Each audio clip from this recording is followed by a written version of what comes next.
I grew up in a one-parent home, and my parents split when I was 5. After my parents separated, my mum and us kids, we moved to Australia. My mum started working hard out. She was holding down 2 or 3 jobs just to provide for us. My mum was one tough woman.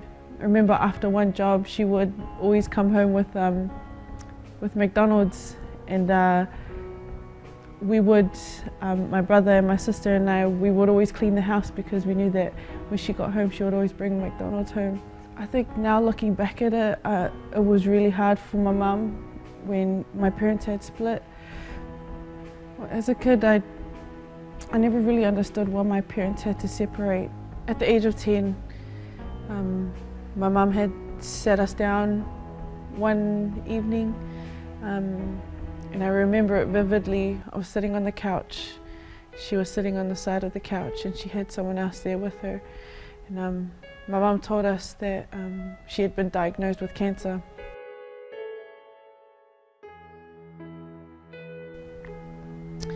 And I just remember bawling my eyes out, and I remember everybody just crying. And from there, I still saw my mum portraying herself as a hard-working woman.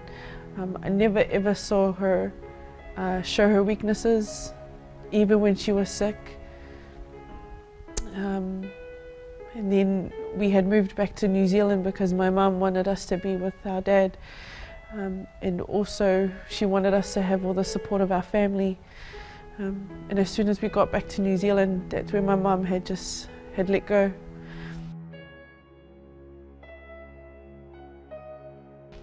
And at 10 o'clock in the morning, on the 26th of July, 1999, my mum passed away.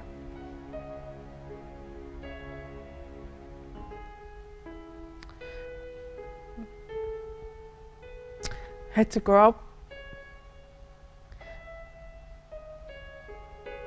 sort of being my own mother, looking to my father for motherly advice. I hated the fact that she was gone.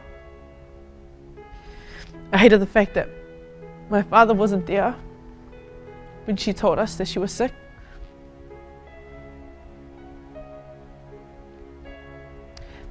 I grew angry, I grew bitter towards my mum and my father for not being the parents that they were meant to be. And when I turned 16, that's when everything started coming out. All the anger and the bitterness that I had held inside, all my feelings, all the stuff that was in me from when I was little, it finally started coming out when I was 16. And I started to rebel. There was this huge void, there was this huge emptiness that I was trying to fill with my friends or with other people, and it never really satisfied me. But I found the perfect way to rebel, and I found the perfect way to finally fill that void. I fell in love.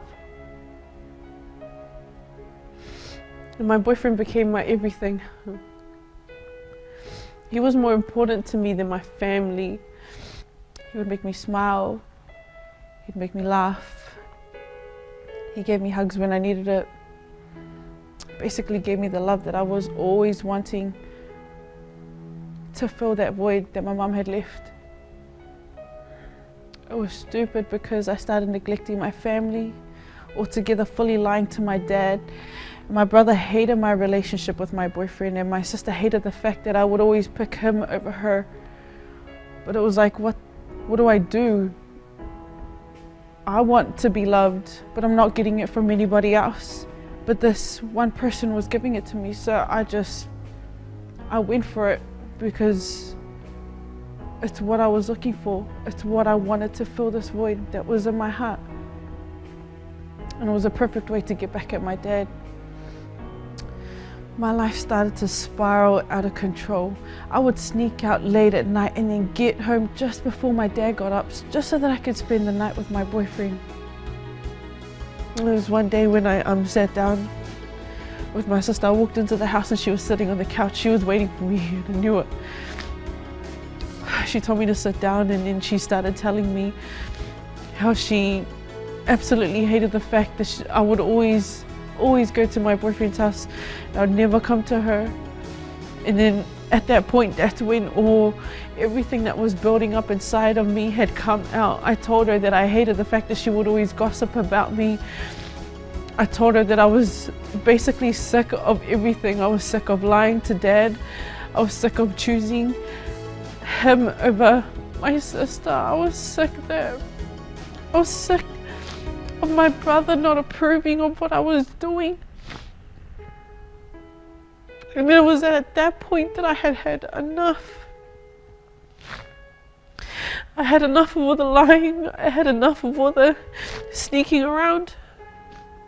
And I had enough of all the disappointment and the disappointing looks that would come my way. And it was at that point that I asked her to pray for me.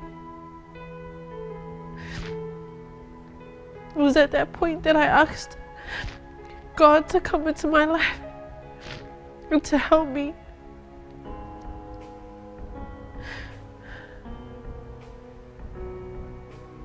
And I never felt lighter. I've never felt. After that point, things started to change. It wasn't instant, but it was the beginning of a process, the beginning of a new journey with a God that taught me what real love was.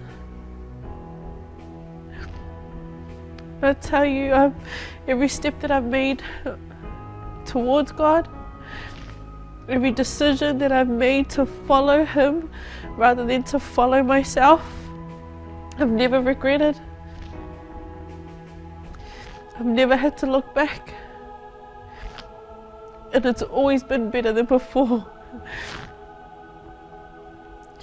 It was at that point that I decided to follow Christ.